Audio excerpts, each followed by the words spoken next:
کبھی سوچا ہے کہ ایک چھوٹا سا بچہ وہ دنیا کو کیسے سمجھتا ہے؟ کہ یہ جو ذہنی نشوونما ہے نا، یہ ایسے ہی نہیں ہو جاتی، یہ بے ترتیب نہیں ہے، بلکہ یہ 4 بالکل واضح مراحل میں ہوتی ہے، پیدائش سے لے کر جوانی تک کا یہ پورا سفر۔ کبھی سوچا ہے کہ ایک چھوٹا سا بچہ وہ دنیا کو کیسے سمجھتا ہے؟ آج ہم اسی بہت ہی دلچسپ سفر کو دیکھیں گے کہ ایک بچے کا ذہن آخر کیسے بڑا ہوتا ہے، کیسے نشوونما پاتا ہے۔ اچھا، یہ سوال ذہن میں آتا ہے نا جب بھی ہم کسی چھوٹے بچے کو دیکھتے ہیں کہ وہ چیزوں کو پکڑ رہا ہے، منہ میں ڈال رہا ہے، آخر وہ سیکھ کیسے رہا ہے؟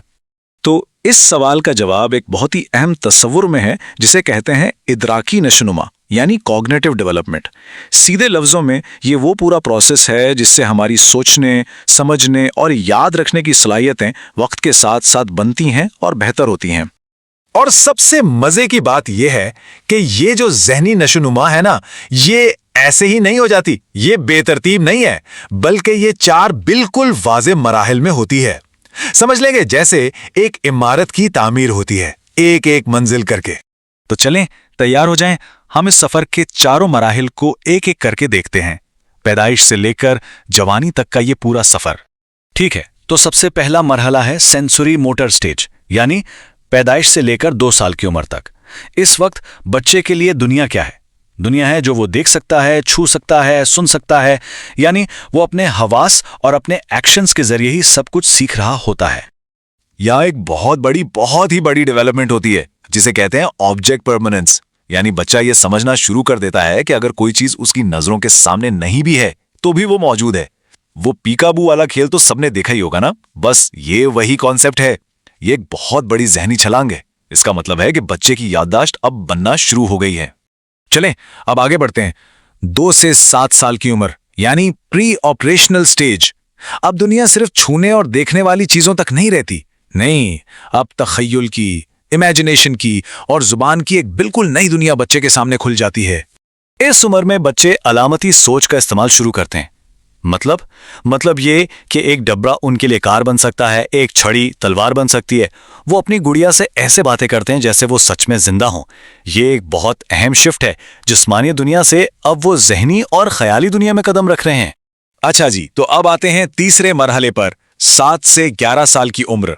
اب وہ جو خیالی کھیل تھے نا، ان کی جگہ اب آہستہ آہستہ منطق یعنی لاجک لینا شروع کر دیتی ہے۔ بچے اب چیزوں کو زیادہ منظم طریقے سے سمجھنے لگتے ہیں۔ اس کی سب سے اچھی مثال کنزرویشن کا تصور ہے، یعنی بچہ یہ سمجھ جاتا ہے کہ اگر ایک گلاس سے پانی دوسرے چوڑے گلاس میں ڈال دیا جائے تو پانی کی مقدار وہی رہتی ہے، بھلے ہی وہ کم لگے۔ یہ منطقی سوچ ہے، لیکن یاد رہے یہ منطق ابھی بھی ٹھوس چیزوں یعنی جنہیں وہ دیکھ اور چھو سکتے ہیں انہی تک محدود ہے۔ اور اب ہم پہنچتے ہیں آخری اور چوتھے مرحلے پر، 11 سال اور اس کے بعد کی عمر۔ یہاں پر ذہن ایک بہت بڑی کہہ لیں کہ فائنل چھلانگ لگاتا ہے۔ اب سوچ صرف ٹھوس چیزوں تک محدود نہیں رہتی، اب وہ ایبسٹریکٹ یعنی تجریدی اور پیچیدہ چیزوں کے بارے میں بھی سوچنے کے قابل ہو جاتا ہے۔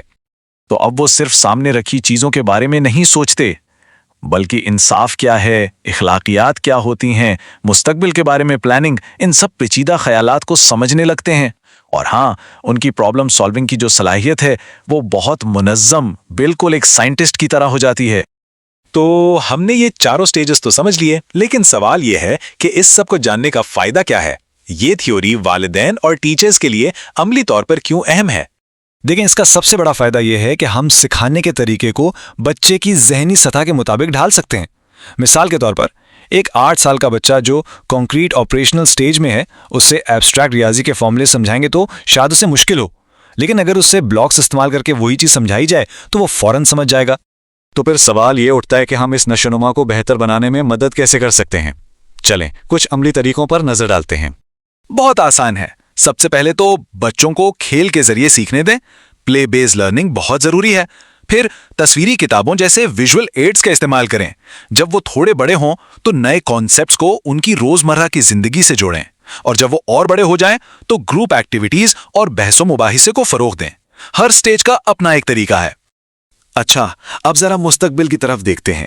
آج کل ٹیکنالوجی اور سائیکالوجی مل کر کیا کمال کر رہی ہیں۔ ٹیکنالوجی اب انہی اصولوں کو استعمال کر رہی ہے تاکہ ہر بچے کے لیے تعلیم کو پرسنلائز کیا جا سکے۔ ذرا سوچیں، اے آئی ٹیوٹرز ہیں جو ہر طالب علم کو اس کی اپنی رفتار اور سمجھ کے مطابق گائیڈ کرتے ہیں۔ ایسے لرننگ پلیٹ فارمز ہیں جو خود کو بچے کی پرفارمنس کے حساب سے بدل لیتے ہیں.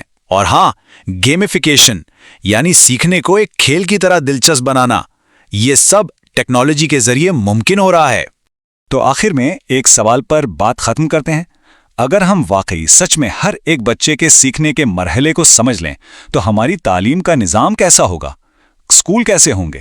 یہ ایک بہت بڑا سوال ہے اور شاید یہی تعلیم کا مستقبل بھی ہے.